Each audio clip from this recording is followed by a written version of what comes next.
Consejeros del Instituto Nacional Electoral participaron como observadores internacionales en esta elección ayer en Estados Unidos y hoy saludamos con mucho gusto a Lorenzo Córdoba, presidente del INE. Lorenzo, ¿qué tal? Muy buenas tardes. Hombre, Lucero, me gusta saludarte. Buenas tardes. Bueno, pues ¿qué sabor de boca les dejó el proceso electoral y sobre todo el resultado de ayer? Bueno, es un proceso atípico en muchos sentidos. Es un proceso en el que durante meses se cuestionó por parte de quien al final resultó ser el candidato ganador la confianza en torno al sistema electoral.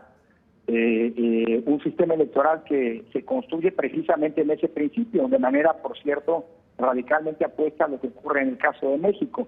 En México el sistema electoral, como sabes, se ha construido precisamente para inocular la desconfianza, mientras que el sistema norteamericano centra muchas de sus instituciones precisamente en la confianza en quienes organizan las elecciones.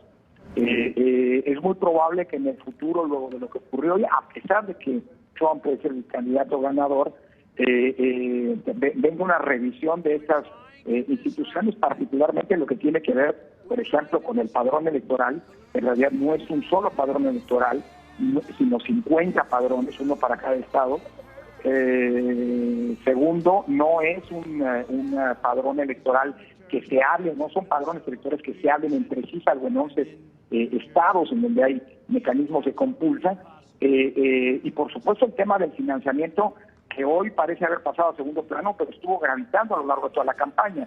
En una entrevista que tuvimos con una comisionada de la Federal Electoral Commission, nos decía que estimaban que el gasto, digamos, aproximado en la campaña era del orden de los 7.500 millones de dólares a estas alturas, y que muy probablemente el gasto aumentaría cuando se cerrara la contabilidad a los 11.000 millones de dólares, lo que coloca esta elección como la elección más cara de la historia de las democracias modernas.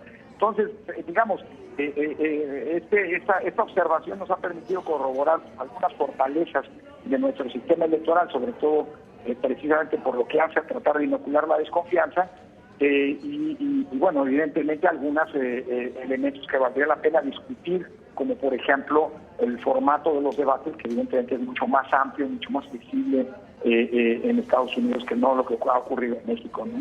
Lorenzo, en Estados Unidos se hizo énfasis en el comportamiento del voto latino este año. En el 2017 México tiene elecciones también y se está detrás ya del voto millennial. Bueno, a ver, aquí hay un dato que las elecciones de Estados Unidos nos dejan como primera elección, y yo creo que tiene que ver con precisamente la desafección primero con el establishment, con la convencional de la política. Creo que parte del suceso de Trump se logró capitalizar este descontento con la democracia, pero recurriendo a una serie de discurso que debería preocuparnos mucho, que es exactamente el mismo fenómeno que hemos visto a lo largo de este año expandirse a lo largo del mundo, en distintas zonas del mundo, pero que al final del día se reduce a las mismas raíces. Lo vimos en el Brexit, lo vimos en el plebiscito de Colombia, lo vemos ahora aquí en Estados Unidos, que es pues digamos, parte de un proceso que algunos incluso han definido como degradación de la cultura y de los valores democráticos. Y no es nada más, digamos, digamos, el voto de castigo a los políticos y digamos, los modos de hacer política tradicionales. Es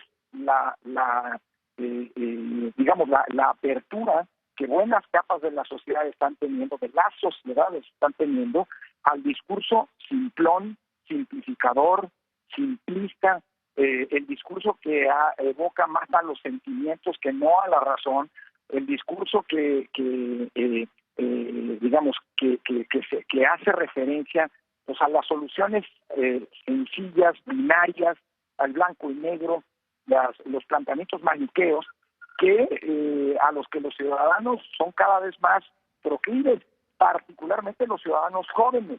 Y creo que eso debería hacernos reflexionar, porque las democracias siempre suponen decisiones que no se pueden reducir a un simple sí o no,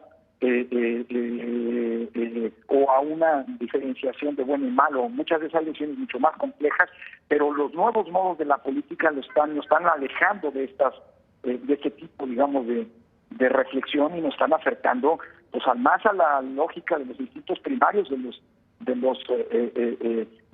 las sensaciones más que de la razón. Yo creo que eso debería llevarnos a una reflexión de largo aliento, porque es algo que está ocurriendo en todo el mundo y México no es la excepción. Lorenzo, muchísimas gracias por la comunicación. Ayer estuvimos bastante atentos a la participación que tuvieron los consejeros como observadores internacionales. Un fuerte abrazo.